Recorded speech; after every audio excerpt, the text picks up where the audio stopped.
The film began with PMI, not EMI. PMI was Picture Music International, a division of EMI, but separate. And they called me in one day. Now, how did we get to that point? Why did they call me in? I don't know. They called me in. We'd like you to make a film with the Pet Shop Boys. And I said, uh-huh. What do you think? I said, well, I like the music a lot. But what do you want me to do with it? Well, we'd like you to make a film with them. Wow. Can you afford it?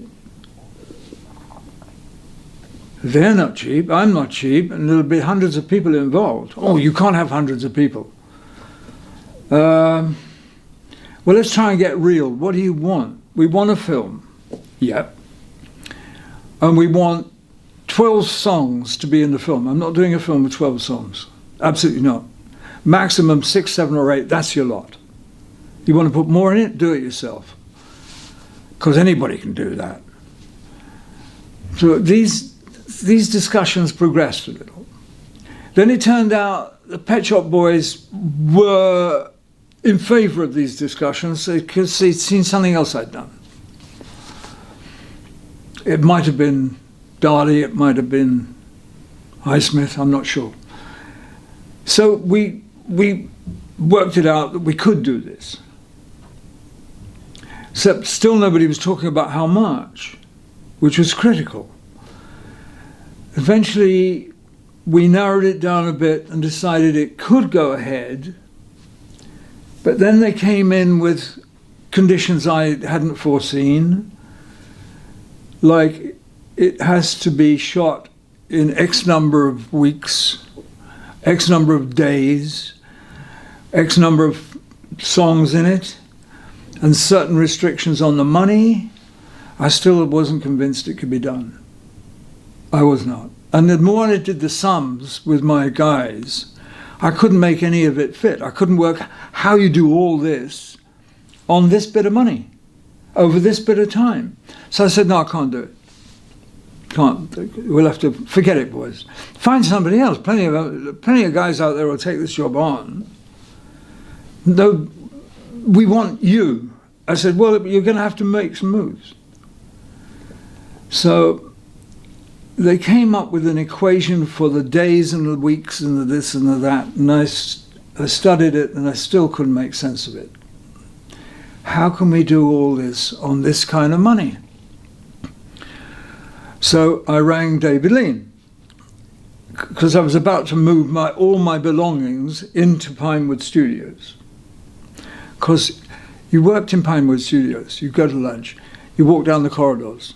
Who are you going to... You're bumping into the most gorgeous people in the world. Women you couldn't believe you're seeing for real. Wait a minute, you only see her by going to the movies, but she's walking down the fucking corridor to have lunch where I'm having lunch. It was beautiful, beautiful. And I said to David, how do I, you must have had these restrictions. Yes, I have, he said. It's simple. You sign yes. Yes to everything.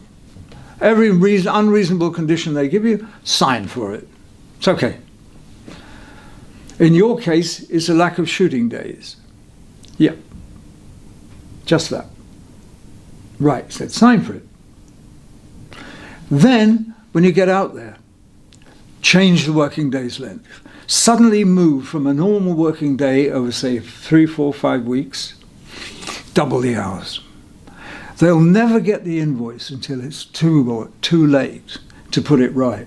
Meanwhile, you're strict and out, you're done, you've shot your picture. And eventually you'll be forgiven anyway, because they always forgive if you deliver something good. It's if you deliver something that's no good, you'll get punished. But otherwise you won't get punished. There'll be costs, there'll be a lot of squealing about the money, but what do you care? So I was learning from a grandmaster. So we shot the picture. But as he said, I waited 1 week in and I doubled the working days. So if you've got a 10-hour working day, suddenly it's a 16-hour working day. Nobody's complaining because they're earning more. but they can't see it yet. I had a co-writer, James Dillon, who was also the set designer. Now, he'd already worked with me in television as a designer. That was it. But we talked a lot. And I thought I was discovering in him a sort of brotherly brain that saw things in the same kind of slightly balmy way that I did. The only other person ever had to share that space with me was a man called Tom Taylor, who was head of graphic design for the BBC, who unfortunately hit a truck at 100 miles an hour one night, and then no more Tom Taylor. So I was looking for somebody else to fill Tom Taylor's space, I can tell you, because he was a surrealist. And then into my life came James Dillon, who designed the picture very, very well. We saw things in the same visual terms. So you have that, once you've got that cohesion, it's very difficult for other people to break that, because it's like glue, two minds working in cahoots. And so once you've got that stream flowing, it's endless. You can be at any time of the day or night, hello, what do you think of this? And it's got to be somebody, you can't have somebody scaredy cat doing that, you know, because you could both end up in a huge mess if you got it wrong. But we didn't. Yeah. And so I had first-class cinematographer, designer. Everybody was good. I was being hounded by now by EMI, who were discovering the costs, which I'd managed to bury temporarily. But once they discovered all that, what they do, call me in. Want to do another one? Yeah. Where do you want to shoot? Croatia. Fine.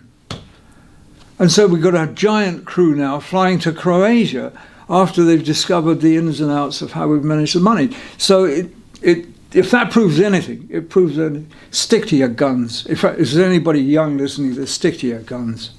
No matter what, fight it through, and you'll be all right. I think the film is perfect for its time, its category, how and when we made it. I would hate to tinker with, I wouldn't tinker with one frame of it now, and I doubt I would have then.